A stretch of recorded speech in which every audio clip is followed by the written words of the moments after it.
नमस्कार, स्वागत है आपका। आप देख रहे हैं सी न्यूज़ भारत। मैं हूं आपके साथ इशिता। वक्त हो गया मध्य प्रदेश बुलेटिन का। इस बुलेटिन में बात होगी छतरपुर की, जहां गौवंश संरक्षण के नाम पर चल रही व्यवस्थाओं की पोल खुल गई है। साथ ही बात करेंगे दमोह की, जहां अवैध उत्खनन के खिलाफ खनिज विभाग ने बड़ी कार्रवाई की है। ऐसी ही तमाम खबरों पर करेंगे विस्तार से बात। गौवंश संरक्षण के नाम पर चल रही व्यवस्थाओं की पोल बड़ा मेलहरा में खुल गई, जब मृत गौवंशों को नगर से दूर जंगल में फेंका पाया गया। स्थानीय ग्रामीणों ने बताया कि यह अमानवीय कार्य नगर परिषद के कर्मियों द्वारा किया गया। संभवतः सीएमओ राम सजीवन पटेल के निर्देश या उनकी लापरवाही के कारण जंगल में फेंके गए मृत गौवंशों को जंगली जानवर नोच नोच कर खा रहे हैं, जिससे लोगों में भारी आक्रोश व्याप्त है। ग्रामीणों ने कहा कि जब प्रशासन गौ सेवा के नाम पर लाखों रुपए खर्च करता है, तब इस प्रकार की घटिया कार्यवाही शर्मनाक और आपत्तिजनक है। इस अमानवीय हरकत के खिलाफ बजरंग दल और विश्व हिंदू परिषद ने बड़ा मेलहरा में सड़क जाम कर विरोध जताया और सीएमओ के खिलाफ कड़ी कार्रवाई की मांग की। बड़ी देर बाद मौके पर एसडीएम पहुंचकर प्रदर्शनकारियों को मामले की जांच और कार्रवाई का आश्वासन देकर जाम समाप्त करवाया गया। मिली बड़ा मेलहरा में कि एक अज्ञात वाहन के द्वारा 10 से 12 गौवंश को रात्रि के समय पे कुचल दिया गया।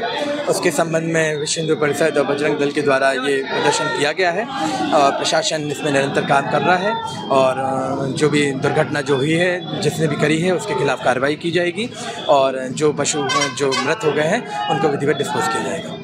देखा गया कि विश्व हिंदू परिषद बजरंग दल ने नगर पालिका पे आरोप लगाया है, कैसा क्या कहना है आपके?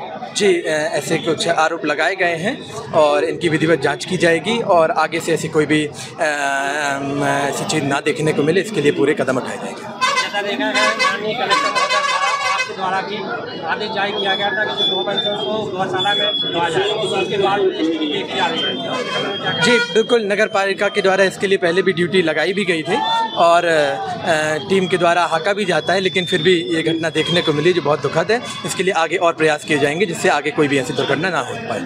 कि छतरपुर जिले में अफसरशाही इतनी हावी है, नेताओं के इशारे पर चलने वाली अफसरशाही ने छतरपुर जिले की बेड़ा गर्क करके रख दिया है। आज पूरा गौवंश सड़कों पर मारा फिर रहा है। कलेक्टर कार्यालय से आदेश जारी होता है कि कोई भी गौवंश सड़क पर नहीं रहेगा, लेकिन अब देखने वाली बात यह है कि कलेक्टर के आदेश की भी पालना इस जिले का अधिकारी नहीं कर रहा है। आज हमारी गौ माता सड़कों पर टुकड़ों टुकड़ों में कट के फेंक रही है। इतनी बुरी स्थिति छतरपुर में आज तक नहीं रही जो अब देखी जा रही है। आज बड़ा मेलहरा के जो हाईवे पे किसी गाड़ी वाले ने लगातार कई गौवंश को घायल करते हुए, उनकी हत्या करते हुए, उन पर गाड़ी चढ़ाते हुए निकल गया और केवल नगर पालिका के बड़ा मेलहरा सीएमओ एसडीएम का खाना पूर्ति से भरा जवाब था। इससे आक्रोशित होकर विश्व हिंदू परिषद बजरंग दल ने आज यहाँ पर उग्र प्रदर्शन किया है। अभी बजरंग दल के कार्यकर्ता जा रहे हैं, वहाँ पर गौवंश का अंतिम संस्कार करवाएंगे और आपके माध्यम से विश्व हिंदू परिषद ये चेतावनी देना चाहता है कि अगर इस जिले में गौवंश की स्थिति ठीक नहीं हुई और अगर यहाँ के प्रशासनिक अधिकारी गौ माता को उचित स्थान नहीं दिला पा रहे, केवल छतरपुर को एक चारागाह बना के रख दिया है कि आओ और लूट कर जाओ यहाँ से, ऐसे अधिकारियों के खिलाफ और ऐसी प्रशासनिक व्यवस्था के खिलाफ विश्व हिंदू परिषद जिला केंद्र बहुत बड़ा आंदोलन करने जा रहा है, जिसकी जिम्मेदारी पूरी तरीके से। छतरपुर से सी न्यूज़ संवाददाता कुलदीप सक्सेना की रिपोर्ट। क्षेत्र के किसानों के भावांतर योजना की जानकारी और लाभ पहुंचाने के उद्देश्य से रविवार को नौगांव में जागरूकता ट्रैक्टर रैली का आयोजन किया गया। इस रैली को महाराजपुर के विधायक कामाख्या प्रताप सिंह उर्फ टीका राजा ने हरी झंडी दिखाकर रवाना किया। रैली में बड़ी संख्या में किसान और कार्यकर्ता शामिल हुए। विधायक टीका राजा ने कहा कि राज्य सरकार द्वारा चलाई जा रही भावांतर योजना किसानों के हित में एक क्रांतिकारी पहल है, जो फसल का उचित मूल्य सुनिश्चित करती है। रैली नगर के प्रमुख मार्गों से होकर विभिन्न ग्रामों तक पहुंची, जहां ग्रामीणों ने इसका गर्मजोशी से स्वागत किया। यात्रा का शुभारंभ हुआ है, इसका क्या मुख्य उद्देश्य है? मुख्य उद्देश्य ये है कि जो मध्य प्रदेश शासन द्वारा सोयाबीन को भी एमएसपी के दायरे में लाया गया है, इसके तहत हम 3/10 से 17/10 तक इसका पंजीयन हो रहा है। किसान भाई अपनी फसल का पंजीयन कराएंगे और इसके बाद हम 24/10 से 15 जनवरी तक इसका विक्रय करेंगे किसान।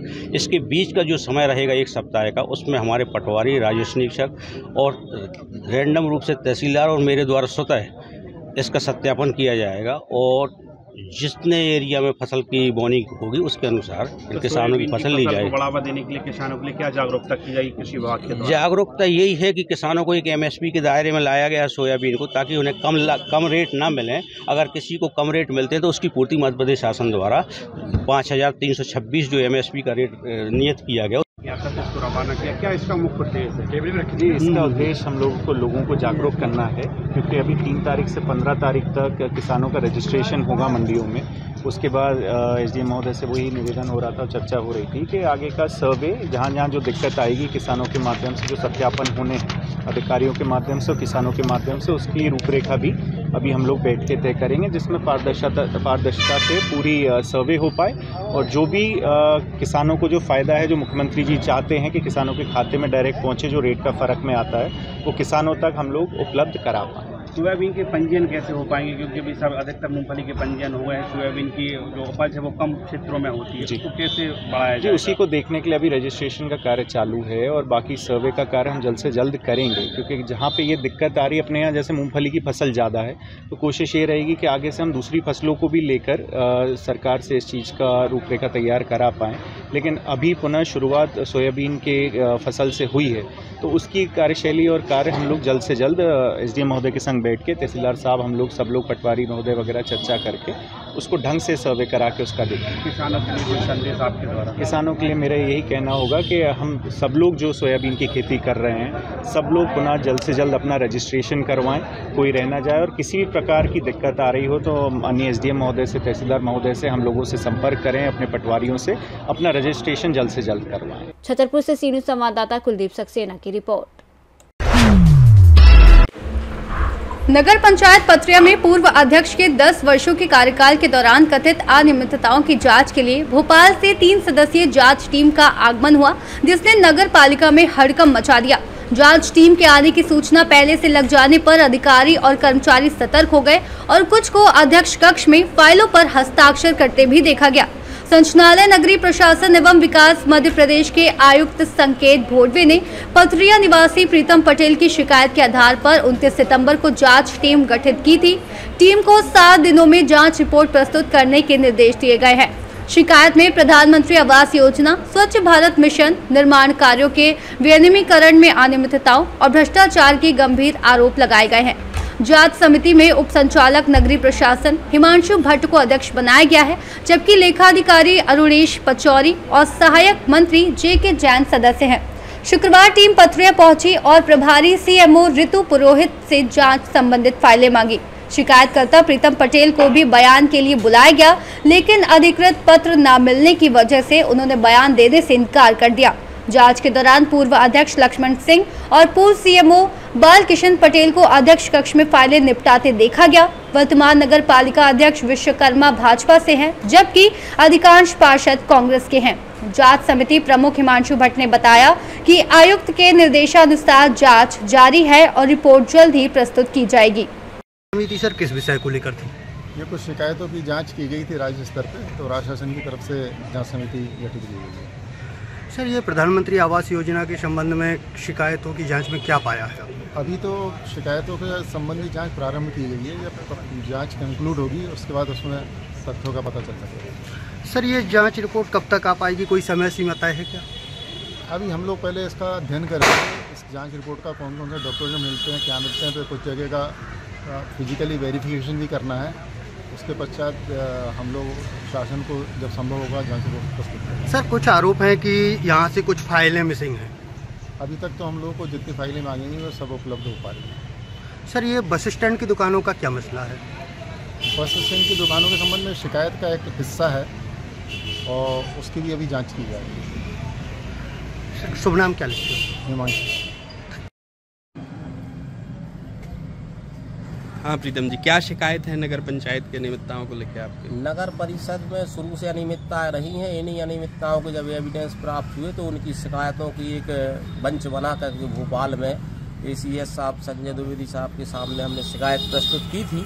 उसी शिकायत के संबंध में एसीएस साहब ने एक राज्य स्तरीय जाँच कमेटी बना के यहाँ जाँच के लिए भेजी है, जिस संबंध में जो जाँच कमेटी के लोग हैं तो वो लोग आज पथरिया आए हैं और वो लोग जांच कर रहे हैं। आरोप क्या हैं आप? आरोप इसमें आर्थिक अनियमितताओं के सारे आरोप हैं। जैसे प्रधानमंत्री आवास को इन लोगों ने इस तरह से बंदरबाट किया कि 15-20 लोगों के नाम पे पैसे डाले और अवैधानिक तरीके से डाले गए।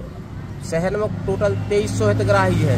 उन 2300 हितग्राही में किसी भी हितग्राही को 15 दिन के भीतर दूसरी किस्त प्राप्त नहीं हुई। लेकिन ये जो 12-18 हितग्राही हैं, इन लोगों को 15 दिन में दूसरी किस्त डाल दी, ना जियो टैग का कोई उसमें जियो टैग करवाई गई, ना कुछ अवैध तरीके से 15 दिन में पैसे डाले गए। उन्हीं के परिवार में 6-6 लोगों को पैसे दिए गए प्रधानमंत्री आवास में। 6-6 लोग हितग्राही हैं और उन 6 में से एक हितग्राही के नाम पे 2.5 लाख रुपए डाले गए और निकाल लिए गए।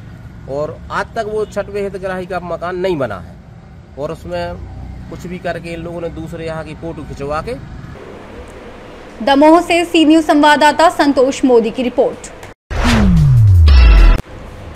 हिंडोरिया क्षेत्र में चल रहे अवैध उत्खनन के खिलाफ खनिज विभाग ने बड़ी कार्रवाई की है।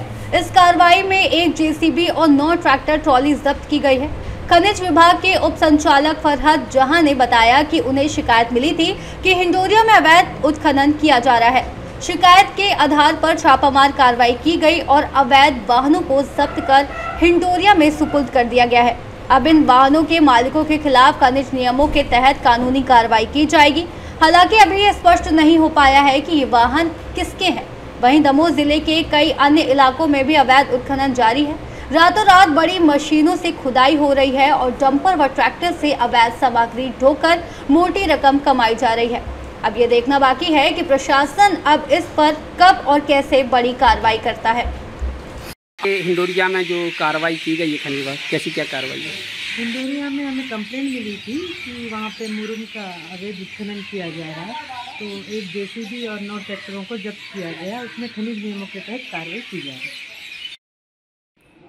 आज हिंडोरिया में अवैध उत्खनन को लेकर कार्रवाई कैसा क्या? खनिज विभाग की टीम द्वारा कार्रवाई की गई है, जिसमें मुक्ति धाम के पास में अवैध उत्खनन हो रहा था। उस संबंध में उनके द्वारा जब्ती कार्रवाई की गई है। सभी वाहनों को थाने में लाकर रखवाया गया। दमोह से सी न्यूज संवाददाता संतोष मोदी की रिपोर्ट। पुलिस अधीक्षक शाहजहांपुर यशपाल सिंह राजपुर के निर्देशों के तहत जिले में अवैध मादक पदार्थों के कारोबार पर सख्त कार्रवाई जारी है। अतिरिक्त पुलिस अधीक्षक घनश्याम मालवीय एवं अनुविभागीय अधिकारी पुलिस शुजालपुर निमेश देशमुख के मार्गदर्शन में थाना काला पीपल पुलिस टीम ने महत्वपूर्ण सफलता हासिल की। 4 अक्टूबर को थाना काली पीपल पुलिस को मुखबिर से सूचना मिली कि एक व्यक्ति स्प्लेंडर मोटरसाइकिल पर अवैध मादक पदार्थ लेकर भीलखेड़ा रोड रामदेव बाबा मंदिर के पास खड़ा है। सूचना पाकर थाना प्रभारी निरीक्षक मनोहर सिंह जगेत के नेतृत्व में पुलिस टीम तुरंत मौके पर पहुंची। पुलिस को देख आरोपी इस्माइल खान भागने का प्रयास करने लगा, लेकिन पुलिस की घेराबंदी और फोर्स की मदद से उसे पकड़ लिया गया। तलाशी में उसके कब्जे से कुल 3 किलो 79 ग्राम गांजा बरामद हुआ, जिसकी कीमत लगभग 60,000 रुपए बताई गई है। इस कार्रवाई में थाना प्रभारी मनोहर सिंह जगेत, उप निरीक्षक रवि भंडारी, उप निरीक्षक तेज प्रकाश बोहरे ने महत्वपूर्ण भूमिका निभाई। सर, आज कालापल थाने पर एक मामला आया, क्या खुलासा किया गया? श्रीमान पुलिस अधीक्षक महोदय द्वारा निर्देश किया है कि क्षेत्र में अवैध मादक पदार्थ के लोग धंधे में लिखते हैं, उन पर सक्रिय कार्रवाई करें, कार्रवाई करने के निर्देश दिए थे। तो श्रीमान के निर्देशानुसार कल दिनांक 4/10/25 को पुलिस को मुखबिर द्वारा सूचना मिली थी कि एक व्यक्ति रामदेव बाबा मंदिर की तरफ से मोटरसाइकिल से अवैध मादक पदार्थ गांजा लेके जा रहा है। इसके सूचना पर पुलिस टीम तैयार कर भेजी गई और इसे घेराबंदी कर पकड़ा गया, जिससे 3 किलो करीबन गांजा जब्त किया गया है, जो अपने मोटरसाइकिल से लेकर जा रहा था। उसका नाम पूछने पर इस्माइल बताया और उक्त व्यक्ति ने अपना गांजा सचिन नाम के आदमी से खरीदना बताया। शाहजहांपुर से सी न्यूज संवाददाता रमेश राजपूत की रिपोर्ट। बुलेटिन में फिलहाल इतना ही। देश और दुनिया की तमाम बड़ी जानकारियों के लिए देखते रहिए सी न्यूज भारत।